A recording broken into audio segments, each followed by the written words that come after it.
এক চলক বিশিষ্ট সমীকরণ অধ্যায়ের পার্ট 3-এ তোমাদেরকে স্বাগতম।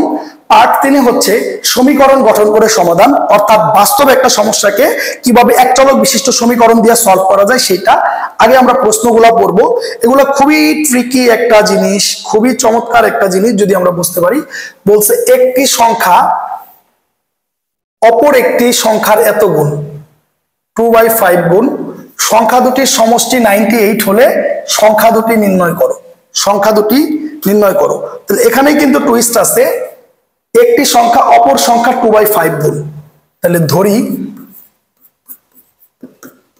অপর সংখ্যা tx, আমরা কি ধরছি অপর সংখ্যা tx। তাহলে অতএব একটি সংখ্যা, কি সংখ্যা? একটি সংখ্যা। তাহলে একটি সংখ্যা কত গুণ? 2/5 গুণ। তাহলে একটি সংখ্যা 2/5 মানে 2x/5। তাহলে একটি সংখ্যা অপর সংখ্যার এত গুণ। তাহলে একটি অপর সংখ্যা ধরছি একটি সংখ্যা কত গুণ? 2/5 গুণ। তাহলে সংখ্যা দুইটার সমষ্টি, খেয়াল করো, সংখ্যা দুইটার সমষ্টি অর্থাৎ এই দুইটার সমষ্টি, সংখ্যা দুইটার সমষ্টি কত? 98। তাহলে সমষ্টি মানে কি? যোগফল। তাহলে যদি আমরা যোগ করি, চিন্তা করো, তাহলে শর্ত মতে x plus 2x/5 equal to 98। এখন যদি আমরা কাজ করি, খেয়াল করো, লসাগু করতেছি 5, তাহলে 5x plus 2x equals to 98। এবার যদি আমরা এই 5x এবং 2x কে যোগ করি, 5x এবং 2x কে যোগ করি আসতেছে 7x। আর এটাকে যদি আমরা 5 দিয়ে গুণ করি, 5 8 40 শূন্য, 5 9 45 490, বা x ইকুয়াল টু 490/7। অতএব x ইজ ইকুয়াল টু, এটা দিয়ে যদি এটাকে ভাগ করি 70। তাইলে আমাকে বলছিল সংখ্যা দুটি নির্ণয় করো। তাহলে চিন্তা করো ভাই, একটা বার চিন্তা করো তোমরা। তাহলে অপর সংখ্যা কত? x। তাহলে অপর সংখ্যা, অতএব অপর সংখ্যা x এর মান কত? চিন্তা করো 70। তাহলে অতএব একটি সংখ্যা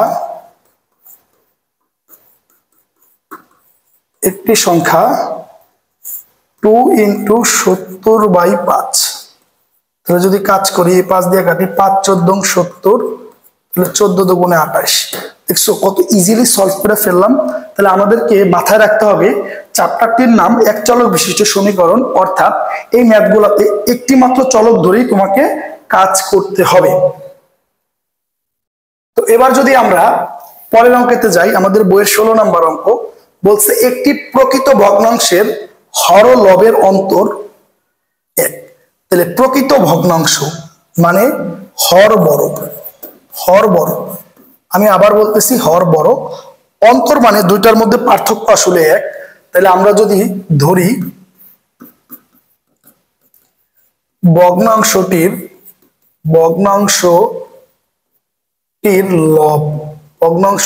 লব হচ্ছে x, অতএব ভগ্নাংশটির হর হচ্ছে x প্লাস 1। তাহলে ভগ্নাংশটির লব x, হর x প্লাস 1 কেন? কারণ লব ও হরের মধ্যে অন্তর কত? 1। আর যেহেতু বলছে প্রকৃত ভগ্নাংশ, এজন্য হরটা বড়। এখন তোমার মনে কনফিউশন হইতে পারে যে ভাইয়া লব এর চাইতে হর কেন বড় হলো? কারণ প্রকৃত ভগ্নাংশ। যদি এটা প্রকৃত ভগ্নাংশ না হইতো তাহলে কখনোই এটা কি হইতো না? হর বড় হইতো না। তাহলে এখন অতএব ভগ্নাংশটি, তাহলে অতএব ভগ্নাংশটি মানে কি? লব বাই হর। লব মানে x আর হর মানে x প্লাস 1। এবার শর্ত মতের কাজটা যদি আমরা করি, শর্ত মতে আমাদের কি বলছে যে লব থেকে 2 বিয়োগ করলে, তাহলে লব আমাদের কত আছে? x। x থেকে 2 বিয়োগ করলে যে ভগ্নাংশ পাওয়া যাবে তা 1/6 এর সমান। লব থেকে 2 বিয়োগ করলে এবং হরের সাথে 2 যোগ করলে হর কত? x প্লাস 1, তার সাথে 2 যোগ প্লাস 2, যে ভগ্নাংশ পাওয়া যাবে তার মান কত? 1/6। তাহলে 1/6। এখন যদি কাজ করি, তাহলে x minus 2 x plus 3 equal to 1/6। তাহলে যদি কাজ করি 6x minus 12 equal to x plus 3। তাহলে ব্যাপারটা আসতেছে কি, আমরা যদি x গুলাকে বাম পাশে নিয়ে ফেলি, তাহলে 6x minus x equal to 3 plus 12। তাহলে ব্যাপারটা আসতেছে 5x ইকুয়াল টু 15, তাহলে ব্যাপারটা আসতেছে x ইজ ইকুয়াল টু 15/5, অতএব x ইজ ইকুয়াল টু কত 3। তাহলে এখন আমরা x এর মান পাইছি, আমাদের কাছে চাইছে কি ভগ্নাংশটি নির্ণয় করো।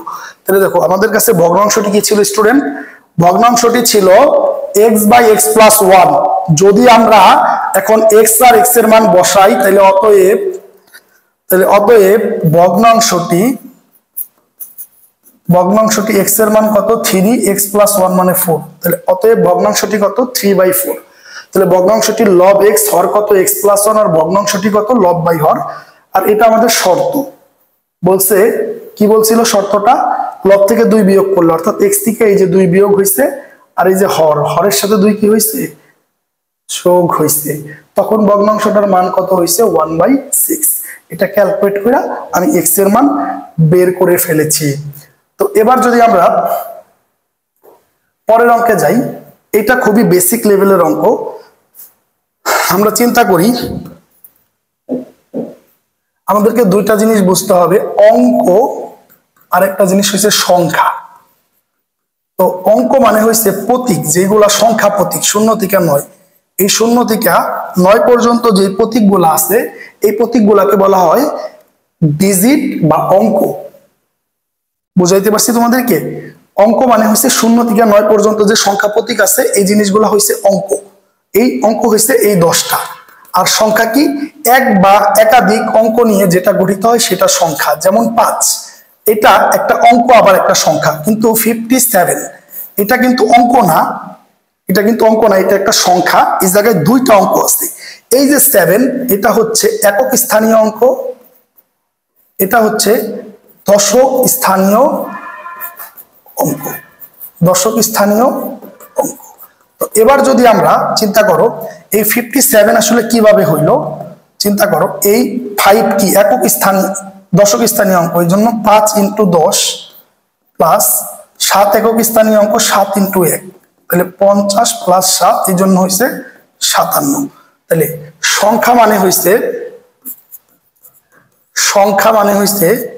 10 × দশক স্থানীয় অঙ্ক প্লাস 1 × একক স্থানীয় অঙ্ক, তাহলে 2 অঙ্ক বিশিষ্ট সংখ্যা মানে কি 10 × দশক স্থানীয় অঙ্ক প্লাস 1 × একক স্থানীয় অঙ্ক, যদি এটা 2 অঙ্ক বিশিষ্ট সংখ্যা হয়। তো আমরা একটু ক্লিয়ার হই যে দেখো 2 অঙ্ক বিশিষ্ট একটি সংখ্যার অঙ্কদ্বয়ের সমষ্টি নয়। তাহলে আমাদেরকে প্রথমে একটা দোলাচলে ফেলিয়ে দিয়েছে, সেটা হচ্ছে 2 অঙ্ক বিশিষ্ট একটি সংখ্যার অঙ্কদ্বয়, 2 অঙ্ক বিশিষ্ট একটি সংখ্যার অঙ্কদ্বয়ের সমষ্টি নয়। 2 অঙ্ক বিশিষ্ট একটি সংখ্যার অঙ্কদ্বয়ের সমষ্টি কত 9। তাহলে আমরা জানি 2 অঙ্ক বিশিষ্ট সংখ্যায় 2টি অঙ্ক থাকবে, একটি হচ্ছে আমাদের একক স্থানীয় অঙ্ক আর একটি হচ্ছে দশক স্থানীয় অঙ্ক। তাহলে স্টুডেন্টস 2 অঙ্ক বিশিষ্ট সংখ্যায় কয়টা অঙ্ক থাকবে, 2টা, একটা একক স্থানীয় অঙ্ক একটা দশক স্থানীয় অঙ্ক। তাইলে আমরা যদি ধরি একক স্থানীয়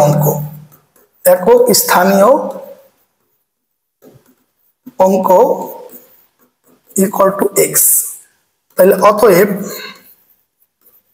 দশক স্থানীয় অঙ্ক কত হবে, চিন্তা করো অঙ্ক দুইটার সমষ্টি কত। মনে করো 2 অঙ্ক বিশিষ্ট একটি সংখ্যা 72, তাহলে এটার অঙ্ক দুইটার সমষ্টি কত 9, তার মানে একটা যদি হয় 7 আরেকটা কি হবে 9 - 7, তাহলে যেহেতু অঙ্কদ্বয়ের সমষ্টি 9 তাহলে 9, আর যেহেতু একক স্থানীয় অঙ্ক x তাহলে 9 - x। তাহলে বলছে অঙ্ক দুটি স্থান বিনিময় করলে যে সংখ্যা পাওয়া যাবে তা প্রদত্ত সংখ্যা হতে 45 কম, সংখ্যাটি কত। তাহলে চিন্তা করো এই যে 27 2 অঙ্ক বিশিষ্ট সংখ্যা, এটার যদি অঙ্কদ্বয় স্থান বিনিময় করে তাহলে কত পাওয়া যাবে 72। অঙ্কদ্বয় স্থান বিনিময় করার মানে হচ্ছে একক স্থানীয় অঙ্ক যাবে দশক স্থানীয় অঙ্কের জায়গায় আর দশক স্থানীয় অঙ্ক আসবে একক স্থানীয় অঙ্কের জায়গায়। তাহলে আমরা কি লিখতে পারি, অতএব সংখ্যাটি, তাহলে আমরা সংখ্যাটি কি জানি 10 × দশক স্থানীয় অঙ্ক প্লাস 1 × একক স্থানীয় অঙ্ক। তাহলে যদি এখন আমরা কাজ করি 90 - 10x প্লাস x, তাহলে ব্যাপারটা হচ্ছে 90 - 9x। তাহলে সংখ্যাটি বের করে ফেলছি। এবার আমাদেরকে একটা ওট কন্ডিশন দিছে, খেয়াল করো, শর্ত মতে দারুণ একটা কন্ডিশন দিছে। এই কন্ডিশন অনুযায়ী আমাদেরকে নাচানাচি করতে হবে। তো কন্ডিশনটা কি একটু খেয়াল করো। অঙ্ক দুটি স্থান বিনিময় করলে যে সংখ্যা পাওয়া যায় তা প্রদত্ত সংখ্যা হতে 45 কম। তাহলে প্রদত্ত সংখ্যা হতে 45 কম। তাহলে একটা বার চিন্তা করো ভাই, একটা বার চিন্তা করো। তাহলে প্রদত্ত সংখ্যা কত? 9 মাইনাস 9x। এটা থেকে কত কম বলছে ভাইয়া? 45 কম। তাহলে মাইনাস 45 ইকুয়াল, তাহলে প্রদত্ত সংখ্যা থেকে যদি আমরা 45 কমাই তাইলে আমাদের কোন সংখ্যাটা পাওয়া যাবে? অঙ্কদ্বয় স্থান বিনিময় করলে যে সংখ্যা পাওয়া যাবে। তাহলে অঙ্কদ্বয় স্থান বিনিময় করা মানে হচ্ছে এই জায়গায় চলে যাবে হচ্ছে x, তাহলে 10x, আর এই জায়গায় চলে আসবে 9 মাইনাস x, তাহলে 9 মাইনাস x। তাহলে পুরো কাজটা যদি কমপ্লিট করি তাহলে 45 minus 9x equal to 9x plus 9। এখন এই কোয়েশনটাকে যদি আমরা সলভ করি তাহলে minus 9x minus 9x equal to 9 minus 45। তাহলে এই লাইনটাকে যদি আমরা এখন করি তাহলে ব্যাপারটা আসতেছে minus 18x is equal to minus 36। তাহলে অতএব x is equal to 2, x is equal to 2। এখন আমাদের চাইছে কি? সংখ্যাটি। তাহলে সংখ্যাটি, তাহলে আমরা যদি আগের স্লাইডে দেখি আমাদের সংখ্যাটি কি ছিল? আমাদের সংখ্যাটি কি ছিল? 90 মাইনাস 9x, 90 মাইনাস 9x। তাহলে 90 মাইনাস 9 ইন্টু 2, 90 মাইনাস 18 ইকুয়ালস 72। তাহলে অতএব সংখ্যাটি 72। অতএব সংখ্যাটি কত? 72। অর্থাৎ আমরা এই একক স্থানীয় অঙ্ক, দশক স্থানীয় অঙ্কের এই অঙ্কটাকে যদি আমরা আবার একটু রিপিট করি বেসিক সহ, তাহলে আমাদের এইটুকু হচ্ছে এই অঙ্কটার কোর বেসিক। তাহলে 2 অঙ্ক বিশিষ্ট সংখ্যা মানে ওই সংখ্যাটাতে 2টা অঙ্ক থাকবে। তাহলে আমরা একক স্থানীয় অঙ্ক কি ধরেছি? x, আর দশক স্থানীয় অঙ্ক 9 মাইনাস x। কেন? কারণ অঙ্কদ্বয়ের সমষ্টি কত ছিল? 9, এই জন্য 9 মাইনাস 6 ধরেছি। তাহলে সংখ্যাটি মানে কি? 10 ইন্টু দশক স্থানীয় অঙ্ক প্লাস 1 ইন্টু একক স্থানীয় অঙ্ক। তাহলে ক্যালকুলেশন করলে কি আসতেছে? 90 মাইনাস 9x। এটা হচ্ছে আমাদের সংখ্যা। এবার দ্বিতীয় শর্ত কি বলছে? অঙ্কদ্বয় স্থান বিনিময় করলে যে সংখ্যা পাওয়া যায় তা প্রদত্ত সংখ্যা হতে 45 কম। অর্থাৎ এই যে প্রদত্ত সংখ্যা, এইটা থেকে 45 কমাইলে আমাদের কি পাওয়া যাবে? এটা থেকে 45 কমাইলে আমাদের পাওয়া যাবে হচ্ছে, এটা থেকে 45 কমাইলে আমাদের পাওয়া যাবে হচ্ছে অঙ্কদ্বয় স্থান বিনিময় করলে যে সংখ্যাটা পাওয়া যায়। যেহেতু 45 কম, তাহলে 45 কমাইলে এটা সমান হবে। তাহলে চিন্তা করো, এই যে অঙ্কদ্বয় স্থান বিনিময় করা মানে এটা তো দশক স্থানীয় অঙ্ক, এই যে দশক স্থানীয় অঙ্ক, আর এইটা কি অঙ্ক? একক স্থানীয় অঙ্ক। এই একক স্থানীয় অঙ্কটা চলে আসছে দশক স্থানীয় অঙ্কের জায়গায়, দশক স্থানীয় অঙ্কটা চলে গেছে একক স্থানীয় অঙ্কের জায়গায়। তারপর র্যান্ডম এই সমীকরণটা আমরা সলভ করেছি। যদি এই সমীকরণটা আমরা সলভ করি তাহলে আমাদের x এর ভ্যালু আসে 2। সংখ্যাটিতে যদি আমি x এর ভ্যালু বসাই তাহলে সংখ্যাটি কত আসে? সংখ্যাটি আসতেছে 72। এখন যদি আমরা পরের অঙ্কে যাই, খেয়াল করো ভাইয়া, এটা খুবই বেসিক লেভেলের আরেকটা অঙ্ক। যদি আমরা চিন্তা করি, দেখো এটা এমসিকিউতেও মাঝে মাঝে আসে। তো 2 অঙ্ক বিশিষ্ট একটি সংখ্যার দশক স্থানীয় অঙ্ক একক স্থানীয় অঙ্কের দ্বিগুণ। দশক স্থানীয় অঙ্কটা কি? একক স্থানীয় অঙ্কের দ্বিগুণ। তাহলে ধরি একক স্থানীয় অঙ্ক, একক স্থানীয় অঙ্ক, একক স্থানীয় অঙ্ক x। তাহলে অতএব দশক স্থানীয় অঙ্ক, দশক স্থানীয় অঙ্ক একক স্থানীয় অঙ্কের কত গুণ? দ্বিগুণ। তাহলে দেখাও যে সংখ্যাটি অঙ্কদ্বয়ের সমষ্টির 7 গুণ। তাহলে অতএব অঙ্কদ্বয়ের সমষ্টি, অঙ্কদ্বয়ের সমষ্টি। তাহলে অঙ্কদ্বয়ের সমষ্টি মানে কি? দশক স্থানীয় অঙ্ক প্লাস একক স্থানীয় অঙ্ক ইকুয়ালস 3x। তাহলে এবার কি বের করতে বলছে? সংখ্যাটি। তাহলে অতএব সংখ্যাটি, সংখ্যা মানে কি? চিন্তা করো, সংখ্যা মানে হচ্ছে 10 ইন্টু দশক স্থানীয় অঙ্ক দশক স্থানীয় অঙ্ক, এটা তো আমরা জানি 10 ইন্টু দশক স্থানীয় অঙ্ক প্লাস একক স্থানীয় অঙ্ক, একক স্থানীয় অঙ্ক। তাহলে চিন্তা করো 10 ইন্টু দশক স্থানীয় অঙ্ক কত 2x প্লাস একক স্থানীয় অঙ্ক, তাহলে 20x প্লাস x সমান 21x, 21x মানে 7 ইন্টু 3x সমান সমান 7 ইন্টু, এই যে দেখো ভাইয়ারা তোমার ভাই কি বলছে অঙ্কদ্বয়ের সমষ্টি কত 3x, তাহলে এই যে দেখো সংখ্যাটি 7 ইন্টু অঙ্কদ্বয়ের সমষ্টি, অঙ্কদ্বয়ের সমষ্টি। তো তোমার তাহলে সংখ্যাটি কত আসে 21x। তো এমসিকিউ তে আসবে এই প্রশ্নটাই আসবে আর শুধু বলবে যে সংখ্যাটি কত, সংখ্যাটি কত। তো চিন্তা করো এই অঙ্কটা কত ইজি ছিল। তো আমরা যদি পরের অঙ্কতে যাই এর জন্য আমাদেরকে কিছু জানতে হবে। মুনাফা I is equal to PRN। তো I মানে হচ্ছে মুনাফা, P মানে হচ্ছে এখানে মূলধন, আর মানে মুনাফার হার, N মানে বছর মানে সময়, কত বছর। I is equal to PRN, আশা করি সবার এই সূত্রটা মুখস্থ আছে। তো এটা ক্লাস 8-এ ছিল, আমাদের 3.5 অধ্যায়ে ওইটা লাগবে। তো এখানে কি বলছে, একজন ক্ষুদ্র ব্যবসায়ী 5,600 টাকা বিনিয়োগ করে 1 বছর পর কিছু টাকার উপরে 5% এবং অবশিষ্ট টাকার উপর 4% লাভ পেলেন। তিনি মোট 256 টাকা লাভ করলেন। তিনি কত টাকার উপরে 5% লাভ পেলেন? তো আমরা সবসময় যে জিনিসটা চিন্তা করব, তিনি কত টাকার উপর 5% লাভ পেলেন, তার মানে এই 5% যেটার উপর লাভ পাইছে ওইটা আমাকে বের করতে বলছে। তাহলে আমরা যখনই দেখবো এরকম কিছু যে যেটা বের করতে বলছে ওইটাকে আমরা চলক ধরার চেষ্টা করব, তাহলে তাড়াতাড়ি হয়ে যাবে। ধরি x টাকার উপর 5% লাভ পাবে। অতএব 4% লাভ পাবে, 4% লাভ পাবে। তাহলে টোটাল টাকা কত ছিল? টোটাল ছিল 5,600। তাহলে 5,600 মাইনাস x টাকার উপর, তাইলে কত টাকার উপর 5% লাভ পাবে? x টাকার উপর 5% লাভ পাবে, 4% লাভ পাবে 5,600 মাইনাস x টাকার উপর। তাইলে অতএব আমি বের করতে পারি 5% হারে লাভ পাবে I1। তাহলে আমরা কি জানতাম? I is equal to PRN। তাহলে P কত? P হচ্ছে x, কারণ কি x টাকার উপর, এই x টা হচ্ছে মূলধন, এই জন্য x টাকার উপর।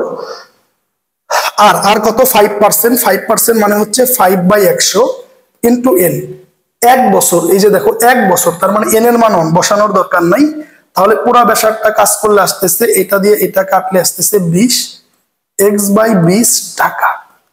তাহলে 5% লাভ পাবে, 5% হারে লাভ পাবে এত টাকা। অতএব 4% হারে লাভ পাবে I2। চিন্তা করো 4% হারে লাভ পাবে কি?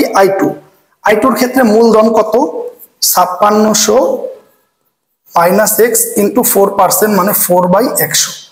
তো এখন এটাকে যদি আমরা কাটাকাটি করি তাহলে আসতেছে 5,600 মাইনাস x, এটা দিয়ে এটা কাটলে 25। তাহলে দেখো একটাবার চিন্তা করো স্টুডেন্টস, তাইলে মোট লাভ মানে কি? মোট লাভ মানে তো এই 5% যে লাভ পাইছে আর এই 4% যে লাভ পাইছে। তাহলে মোট লাভ কত টাকা? মোট লাভ সে পেয়েছে 256 টাকা। তাহলে কি আমি শর্ত মতে লিখতে পারি? শর্ত মতে প্রথমে লাভ পাইছে x/20 প্লাস পরে লাভ পাইছে 56 মাইনাস x/25 ইকুয়াল টু 0। এই ইকুয়েশনটা আমরা সলভ কইরা x এর মান বের করলেই কত টাকার উপর 5% লাভ পাবে সেটা বের হয়ে যাবে। এখন যদি আমরা এই ইকুয়েশনটাকে সলভ করি, আমাদের ইকুয়েশন ছিল x/20 plus 5600 minus x by 25 সমান 256। এবার যদি আমরা এই ইকুয়েশনটাকে সলভ করে এক্স এর মান নিয়ে আসি তাহলে আমরা বুঝা যাব কত টাকার উপর সে। তাহলে দেখো এখানে এই 20 এবং 25 এর লসাগু হচ্ছে 100। তো যদি 100 কে 20 দিয়ে ভাগ করি তাহলে 5x প্লাস 4 ইন্টু 5600 মানে হচ্ছে তোমার 22400 মাইনাস 4x ইকুয়াল টু 56। এবার যদি আমরা কাজ করি তাহলে ব্যাপারটা হইতেছে 5x মাইনাস 4x মানে x, x plus 22400 equal to 25600। তাহলে x ইজ ইকুয়াল টু আসতেছে 25600 মাইনাস 22400, অতএব x ইজ ইকুয়াল টু 3200। তাহলে অতএব 3200 টাকার উপর 5% লাভ পাবে। 3200 টাকার উপর কি পাবে? 5% লাভ পাবে।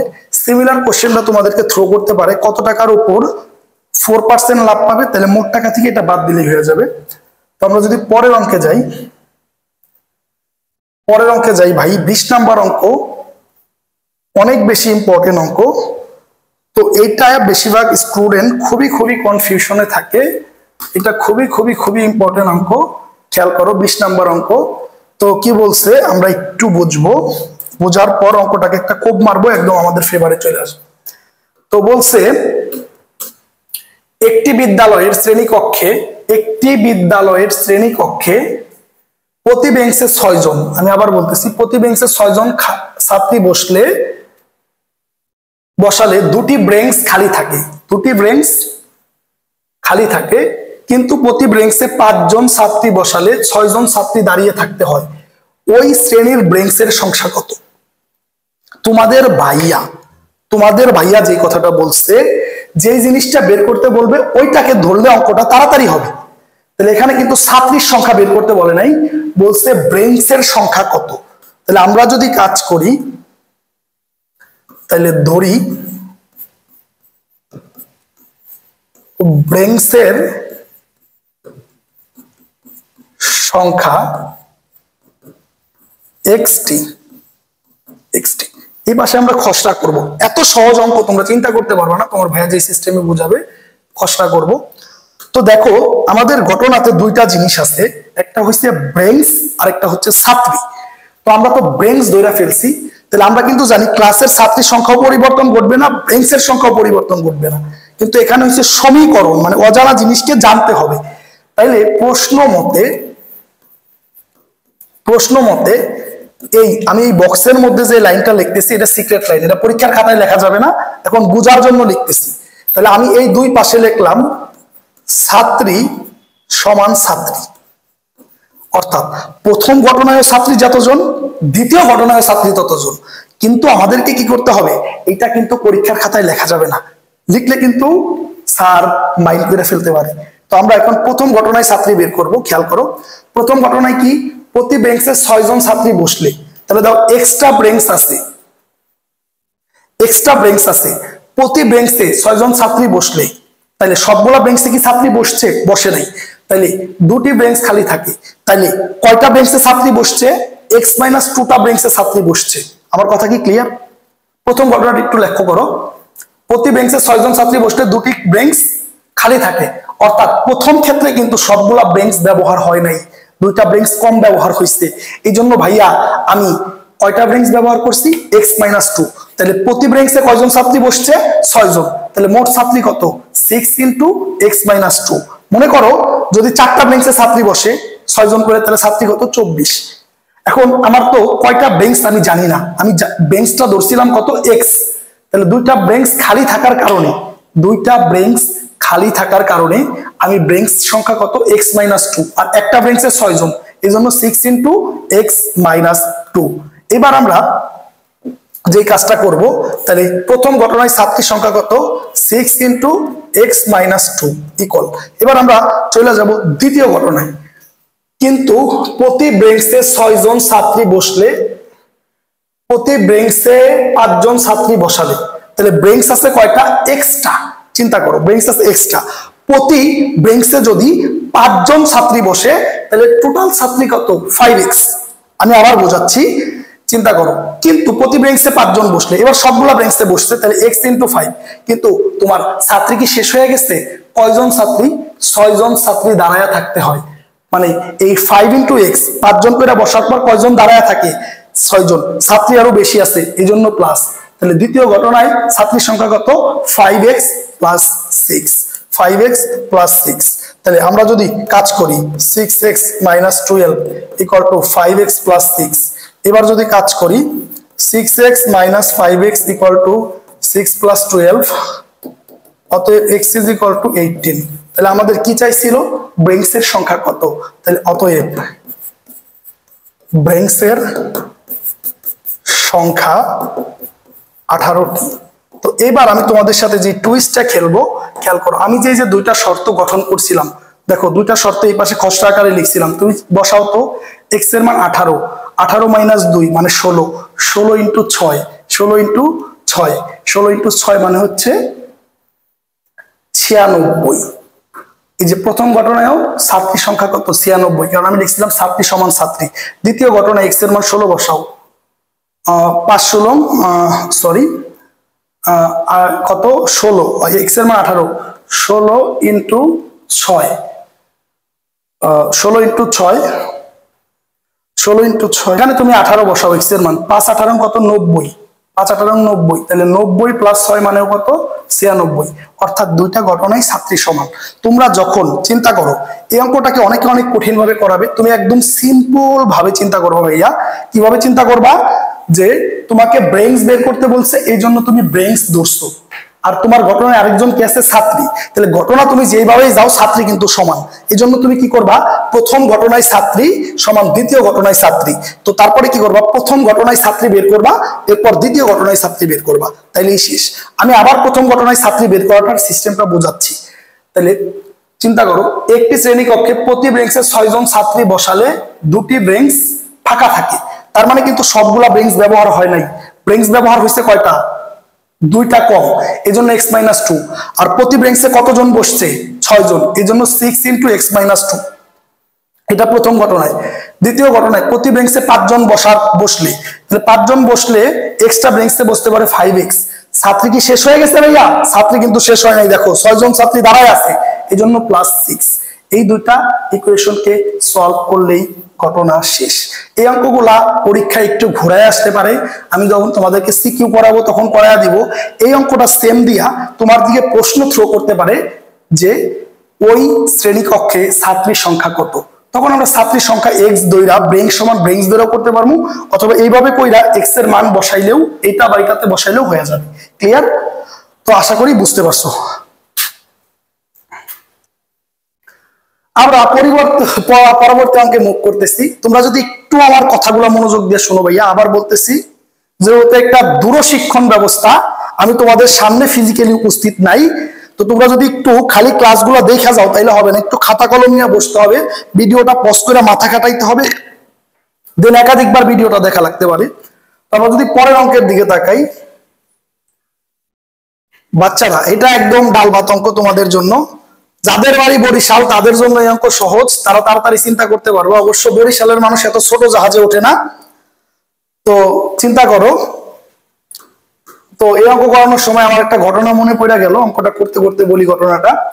তো একটি লঞ্চে যাত্রী সংখ্যা 47। এই অঙ্কটা যখন আমি 3-4 বছর আগে এসএসসি 20 ব্যাচে, আরো 5 বছর আগে এসএসসি 20 ব্যাচে 2019 সালে যখন আমি করাইতেছিলাম, তো তখন আমাকে আবার একটা ছাত্রী কোশ্চেন করে বসলো যে স্যার, লঞ্চ কি এত ছোট হয় যে এটার মধ্যে মাত্র 47 জন যাত্রী? তো আসলে আমাদের বইয়ের ম্যাথ প্রবলেম গুলা খুবই অদ্ভুত। কেন ভাই তুমি এই জায়গায় 470 জন যাত্রী দিতা? আমরা লঞ্চ বলতেই বুঝি বরিশালের লোকজন, বরিশালের লোকজন তো এত ছোট লঞ্চে ওঠে না, আর লঞ্চে তো এত 47 জন যাত্রীর লঞ্চ আসলে আমাদের সাথে ইমাজিন হয় না। তো যাই হোক, যেহেতু তারা প্রবলেম থ্রো করছে, আমরা প্রবলেমটা সলভ করব। তো যারা রংপুরের মানুষ তাদের মন খারাপ করার কিছু নাই, আমি আপনাদের যখন সৃজনশীল করাবো তখন একটা অঙ্ক দিব যে বাসের যাত্রী, মানে আপনারা যখন বাস দিয়ে যাবেন, আপনারা যে ছাদে উঠা যান, ছাদে উঠা আসেন, সেই সম্পর্কে একটা অঙ্ক থাকবে। তো একটি লঞ্চে যাত্রী সংখ্যা 47, মাথাপিছু কেবিনের ভাড়া ডেকের ভাড়ার দ্বিগুণ। অঙ্কের পয়েন্ট যেগুলা সেগুলা হচ্ছে, তাহলে লঞ্চের দুইটা জায়গা আছে, একটা হচ্ছে ডেক, একটা হচ্ছে কেবিন। ওই যে আমরা বিভিন্ন নাটক সিনেমায় দেখি না, বরিশালের মানুষ ঘুমাইতে ঘুমাইতে লঞ্চে আসে, যে জায়গায় ঘুমাইতে ঘুমাইতে আসে অনেক মানুষ একসাথে, ওইটাকে বলে ডেক। আর যেটা একটা একটা রুমের মধ্যে আসে ওইটাকে বলে কেবিন। তাহলে লঞ্চে দুইটা জিনিস আছে, আমরা আজকে অঙ্ক করতে যেয়ে বুঝলাম, একটা হচ্ছে ডেক, আরেকটা হচ্ছে কেবিন। তো ডেকের ভাড়ার দ্বিগুণ, অর্থাৎ ডেকের তুমি ভাড়া যা, কেবিনের ভাড়া হয়েছে তার দ্বিগুণ। ডেকের ভাড়া মাথা পিছু 30 টাকা, তাহলে কেবিনের ভাড়া কত? 60 টাকা। মোট প্রাপ্ত ভাড়া 1680 টাকা। কেবিনের যাত্রী সংখ্যা কত? দেখো, কেবিনের যাত্রী সংখ্যা তোমার ভাইয়া কি বলছে? তোমার ভাইয়া বলছে কেবিন, যেটা বের করতে বলবে ওইটাকে ধরতে বলছে। তাহলে আমরা খালাস করে ফেলি অঙ্কটাকে।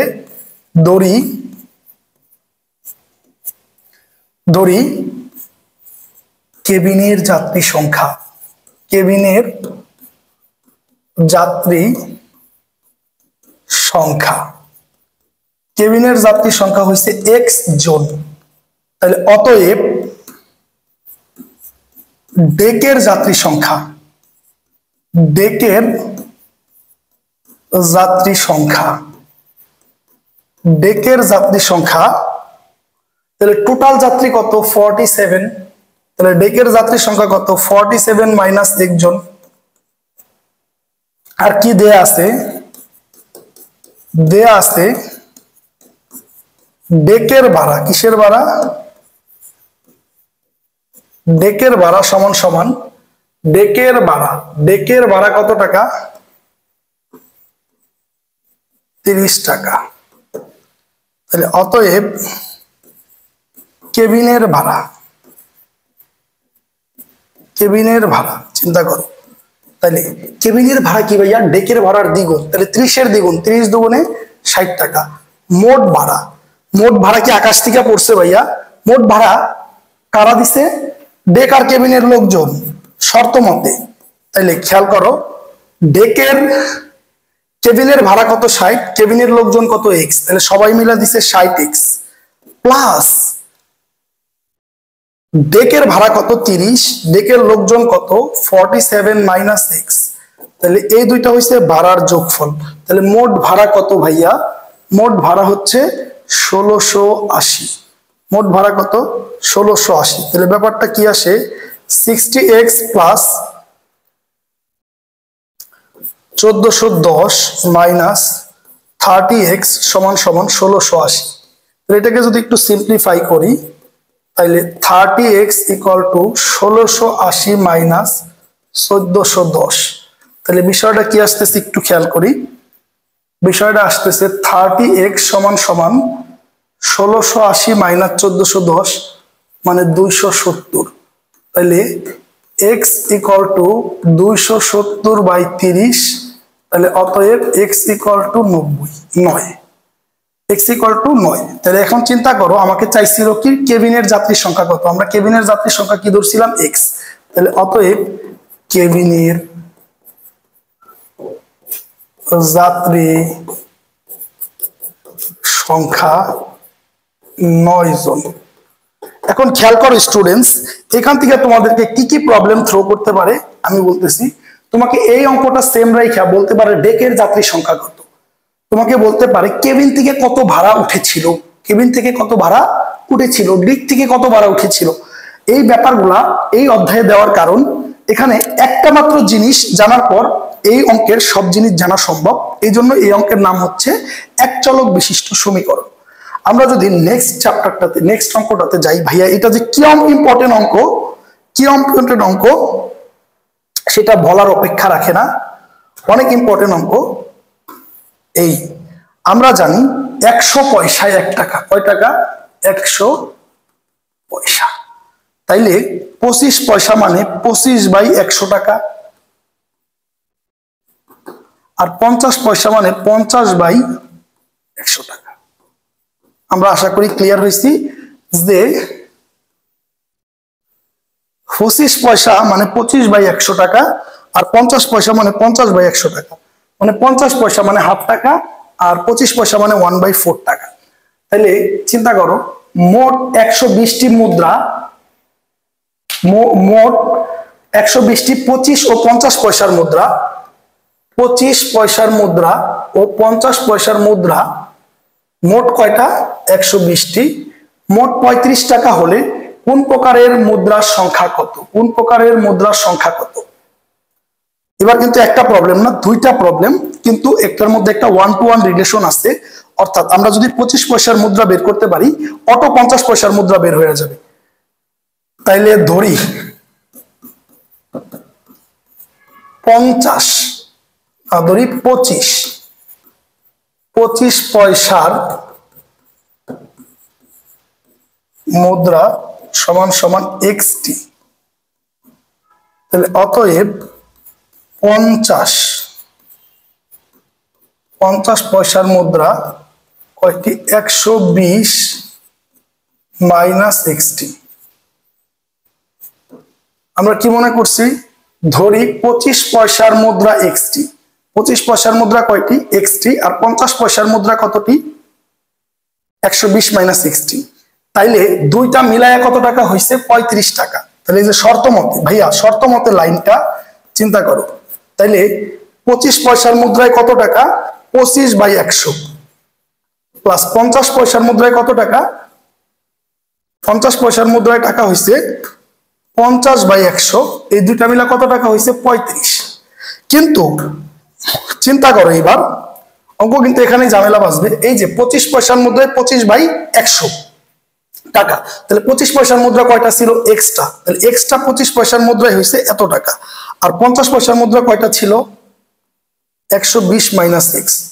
তাহলে এই ব্যাপারটা হয়ে গেছে। তো এই সমীকরণটাকে যদি আমরা সলভ করি তাহলে আমাদের অঙ্ক শেষ। যদি এটাকে আমরা কাটি, 25 দিয়ে কাটলে হচ্ছে 4, 50 দিয়ে কাটলে হচ্ছে 2। তাহলে অঙ্কের সিম্পলিফাই ভার্সন আসতেছে x/4 প্লাস 120 মাইনাস x/2 সমান 35। তাহলে এটাকে লসাগু করলে 4, তাহলে x প্লাস 120 মাইনাস 2x সমান সমান 35। তাহলে এখন যদি আমরা কাজ করি, 240 মাইনাস x সমান 140, 35 ইন্টু 4। তাহলে ব্যাপারটা কি আসতেছে? তাহলে বা minus x equal to 140 minus 240। তাহলে বা minus x equal to 140 minus 240, তার মানে মাইনাস 100। অতএব x ইকুয়াল টু কত? 100। তাহলে এখন যদি আমরা এই জায়গায় বসাই, তাহলে চিন্তা করো, তাহলে 25 পয়সার মুদ্রা XT মানে কত? 100টি। আর 50 পয়সার মুদ্রা 120 মাইনাস x মানে 100, তার মানে 20টি। তার মানে 25 পয়সার মুদ্রা হয়েছে 100টি, 50 পয়সার মুদ্রা হয়েছে 20টি। তো আবার বলতেছি, 25 পয়সার মুদ্রায় কয় টাকা? একটা 25 পয়সার মুদ্রায় হয়েছে 25/100 টাকা। একটা 50 পয়সার মুদ্রায় কত টাকা? 50/100 টাকা। তাহলে যে কয়টা থাকবে ওই কয়টা গুণ। এই জায়গায় এক্সট্রা ছিল দেখে এক্সট্রা গুণ, এই জায়গায় 120 মাইনাস এক্সট্রা ছিল দেখা 120 মাইনাস এক্সট্রা গুণ। এরপরে যদি আমরা পরের অঙ্কে যাই, একটু টাফ অঙ্কটা, কিন্তু আমরা এটাকে একদম পোস্টমর্টম করে ইজি করে ফেলবো। তো বলছে একটি গাড়ি ঘন্টায় 60 কিলোমিটার বেগে কিছু পথ ও 40 কিলোমিটার বেগে অতিক্রম করলো। গাড়িটি মোট 5 ঘন্টায় 240 কিলোমিটার পথ অতিক্রম করলো। ঘন্টায় 60 কিলোমিটার বেগে কত দূর গিয়েছে? তাহলে আমরা তো জানি না ঘন্টায় 60 কিলোমিটার বেগে কত দূর গিয়েছে। তাহলে এখানে আমাদের একটা সূত্র আছে, আমরা জানি S is equal to VT, অর্থাৎ অতিক্রান্ত দূরত্ব বেগ ইন্টু সময়। তাহলে সময় ইজ ইকুয়াল টু কত? দূরত্ব বাই বেগ। তাহলে সময় সমান সমান কত? দূরত্ব বাই বেগ। তাইলে চিন্তা করি, ধরি ঘন্টায়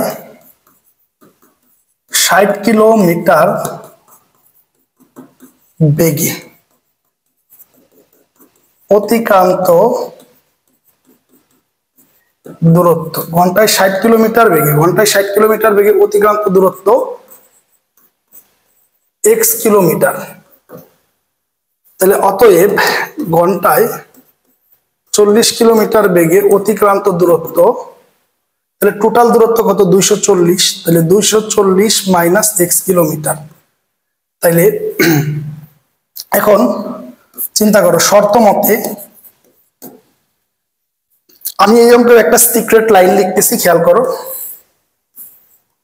প্রথম সময় প্লাস দ্বিতীয় সময় অর্থাৎ ইকুয়াল টু 5। তাহলে গাড়িটি মোট কত ঘন্টা চলছে? 5 ঘন্টা। তো এখন তাহলে প্রথম সময়, তাহলে প্রথম সময় মানে কি আমরা কি লিখতে পারতেছি খেয়াল করো। তাহলে প্রথম সময় মানে চিন্তা করো, প্রথম সময়, তাহলে প্রথম সময়, তাহলে প্রথম অতিক্রান্ত দূরত্ব, তাহলে প্রথম অতিক্রান্ত দূরত্ব কত? x। আর প্রথম বেগ কত? 60, তাহলে x/60 প্লাস দ্বিতীয় সময়, দ্বিতীয় সময় মানে কি? দ্বিতীয় অতিক্রান্ত দূরত্ব, ওই যে দূরত্ব বাই বেগ, দ্বিতীয় অতিক্রান্ত দূরত্ব কত? 240 মাইনাস x। দ্বিতীয় বেগ কত? দ্বিতীয় বেগ হচ্ছে 40 ইকুয়াল টু কত? 5। এখন x এর মান বের করলে আমাদের অঙ্ক শেষ। এটাকে যদি আমরা সলভের দিকে নিয়ে যাই, তাহলে চিন্তা করো, তাহলে এই দুইটা লসাগু হয়েছে 240, তাহলে 4x প্লাস এটা দিয়া 6 ইন্টু 240 মানে হচ্ছে 1200, 1440 মাইনাস 6x। তাহলে এখন যদি আমরা এই ইকুয়েশনটাকে সলভ করি, নতুন পেজে নিয়ে যাই, তাহলে ব্যাপারটা আসতেছে, সরি ব্যাপারটাকে যদি আমরা একটু দেখি, মাইনাস, সরি আমরা ব্যাপারটাকে যদি একটু দেখি, তাহলে আসতেছে কত? মাইনাস 2x প্লাস 1440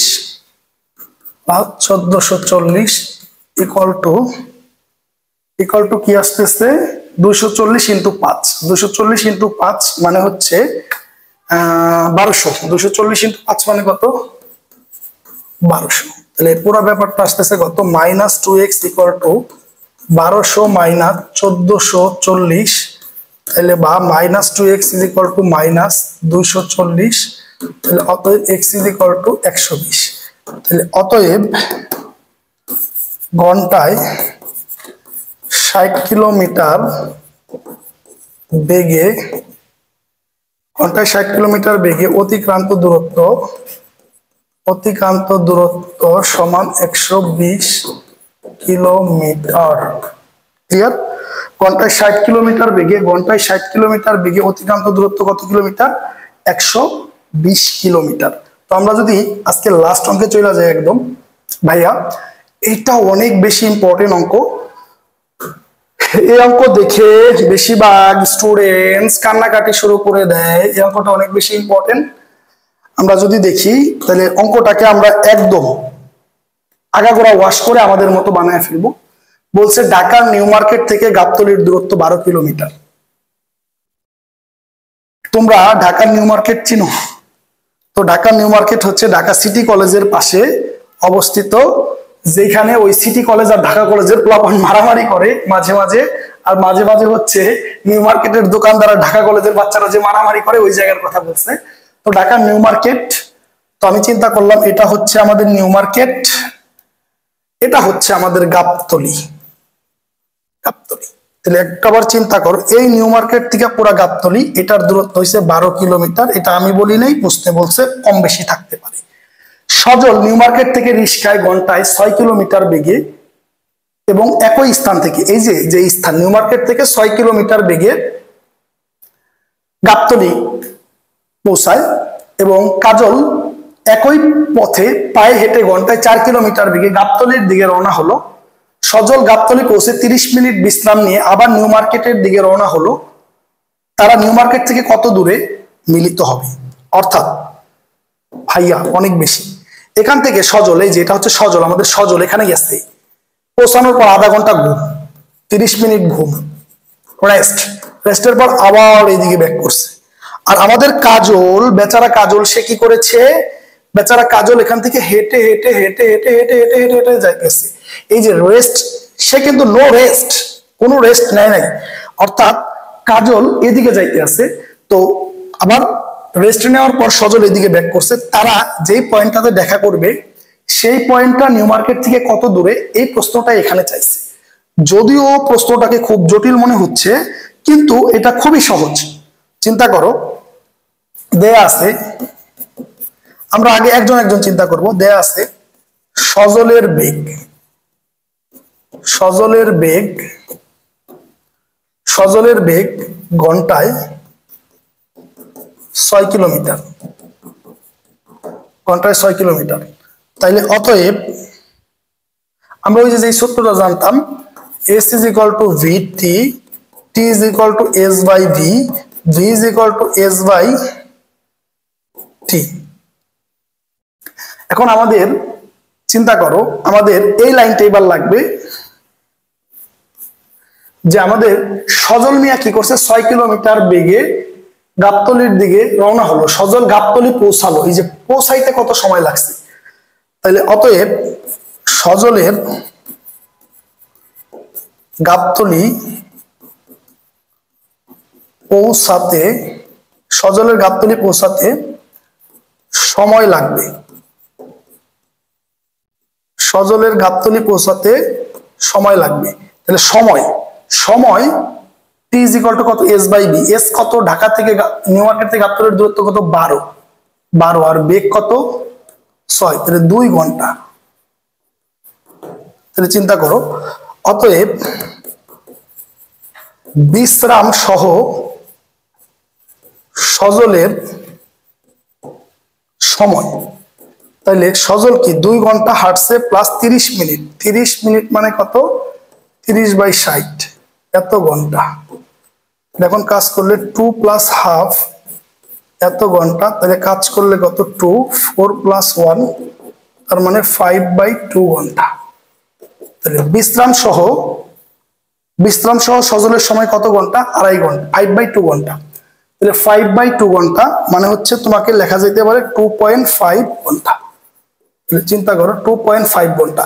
এই 2.5 ঘন্টা কিন্তু কাজল বৈশা ছিল না, কাজল হাঁটছে। তাইলে এখন আমরা কাজলের দূরত্ব বের করব কত ঘন্টায়, 2.5 ঘন্টায়। তাহলে অতএব 2.5 ঘন্টায় কাজলের অতিক্রান্ত দূরত্ব, অতিক্রান্ত দূরত্ব। তাহলে দূরত্ব মানে কি, বেগ ইন্টু সময়। কাজলের বেগ কত ছিল, 4, আর কাজলের সময় কত, 2.5, এত কিলোমিটার, অর্থাৎ 10 কিলোমিটার। তাহলে এখন যদি আমরা আগের ছবিতে চলে যাই, তাহলে আমাদের কিছুটা ইজি হবে ব্যাপারটা বুঝতে। অর্থাৎ দেখো, আমাদের কাজল ব্রো সে কি করেছে, এখান থেকে হেঁটে হেঁটে হেঁটে হেঁটে হেঁটে হেঁটে 10 কিলোমিটার পৌঁছাইছে। আমাদের কাজল ব্রো যখন এখানে, কাজল যখন এখানে, সজলের তখন রেস্ট শেষ করে এখানে, অর্থাৎ এইবার সজল এইদিকে আসবে, সরি ওটা তো সজলের কালার না। তো এবার আমাদের এই অবশিষ্ট সময়টাতে সজল এইদিকে আসবে, আমাদের কাজল সে এইদিকে যাবে। এখন দুইজন কোন পয়েন্টটাতে মিলিত হবে, আমাদের ওই পয়েন্টটাকে এখন সিলেক্ট করতে হবে। আমরা যদি ওই পয়েন্টটা সিলেক্ট করি, তাহলে এখানে যদি আমরা ধরি x ঘন্টা পর উভয়ের দেখা হবে, কত ঘন্টা পর, x ঘন্টা পর উভয়ের দেখা হবে, x ঘন্টা পর উভয়ের দেখা হবে। তাইলে চিন্তা করো, অতএব x ঘন্টায় কাজলের অতিক্রান্ত দূরত্ব, কাজলের অতিক্রান্ত দূরত্ব, x ঘন্টায় কাজলের অতিক্রান্ত দূরত্ব, বেগ ইন্টু সময়, তাহলে কাজলের বেগ 4x কিলোমিটার। আবার অতএব x ঘন্টায় সজলের অতিক্রান্ত দূরত্ব, x ঘন্টায় সজলের অতিক্রান্ত দূরত্ব। তাহলে x ঘন্টায় সজলের বেগ কত, 6, এই জন্য 6 কিলোমিটার। তাইলে এখন চিন্তা করো, তাহলে শর্ত মতে এই কাজলের অতিক্রান্ত দূরত্ব এবং সজলের অতিক্রান্ত দূরত্ব দুইজন মিলা x ঘন্টায় কতটুকু দূরত্ব অতিক্রম করছে। চিন্তা করো, আগে তো 10 কিলোমিটার পর্যন্ত আমাদের কাজল আসছিল, আর সজল এই জায়গায় ছিল, তাহলে বাকি এইটুকু কতখানি ছিল 2 কিলোমিটার। তাহলে এই এক্স ঘন্টার মধ্যে কাজল এবং সজল মিলা মোট এক্স কিলোমিটার, মোট 2 কিলোমিটার অতিক্রম করছে, 2 কিলোমিটার। তাহলে 10x ইজ ইকুয়াল টু 2 বা x ইজ ইকুয়াল টু 2/10, তাহলে অতএব x ইজ ইকুয়াল টু 0.2। তাহলে চিন্তা করো x ইজ ইকুয়াল টু 0.2, অর্থাৎ 0.2 ঘন্টা পর উভয়ের দেখা হবে। তাহলে এবার আমাদের, তাহলে অতএব দেখো যদি আমরা আগের ছবিতে চলে যাই তাহলে যে ব্যাপারটা হবে, দেখো এখানে আসার পর কাজল 0.2 ঘন্টা হাঁটার পর দেখা করছে, অর্থাৎ তাহলে এইখান থেকে কাজল আগে হাঁটছে 10 কিলোমিটার, পরে 0.2 ঘন্টায় যতটুকু হাঁটছে অতটুকু দূরে নিউ মার্কেট থেকে তাদের দেখা হয়েছে, অর্থাৎ এই জায়গা থেকে ততটুকু দূরেই দেখা হয়েছে। তো এখন যদি আমরা এই কাজটাকে ম্যাথের মাধ্যমে প্রকাশ করতে চাই, তাহলে চিন্তা করো অতএব নিউ মার্কেট হতে তাদের দেখা হবে। প্রথমে কতটুকু হাঁটছিল কাজল? প্রথমে হাঁটছিল হচ্ছে ভাইয়া 10 কিলোমিটার প্লাস, পরে হাঁটছে 4x, 4 ইন্টু 0.2, তাহলে ব্যাপারটা কি আসতেছে 10 প্লাস 0.2 ইন্টু 4 মানে 0.8, তাহলে 10.8 কিলোমিটার। এই অঙ্কটাকে অনেকভাবে করা যেতে পারে, কিন্তু এটা হচ্ছে আমার দৃষ্টিতে সবচেয়ে সহজ উপায়, যেভাবে তোমরা করলে খুব ইজিলি বুঝতে পারবা। এবার যদি তোমাদেরকে প্রশ্নটা অপোজিট প্রশ্ন করে যে গাবতলী থেকে তারা কত দূরে মিলিত হবে, এবার যদি আমরা এই প্রথম চিত্রটাই ফেরা যাই, চিত্রটা খুবই হিবিজিবি হয়ে গেছে, অর্থাৎ এই স্টার্টিং পয়েন্ট থেকে এখান থেকে 10.8 কিলোমিটার দূরে তাদের উভয়ের মোলাকাত হবে। তাহলে গাবতলী থেকে কত? তাহলে টোটাল দূরত্ব থেকে এটা বাদ হইলেই হয়ে যাবে, অর্থাৎ 1.2। তো আমরা এই এক চলক বিশিষ্ট সমীকরণ ব্যবহার করে যে সমীকরণ গঠন করে সমাধান, এই অঙ্কগুলো আশা করি বুঝতে পারছি। তো আমরা একটু মনোযোগ দিয়ে দেখলে বুঝতে পারবো। সকলের জন্য শুভকামনা রইল।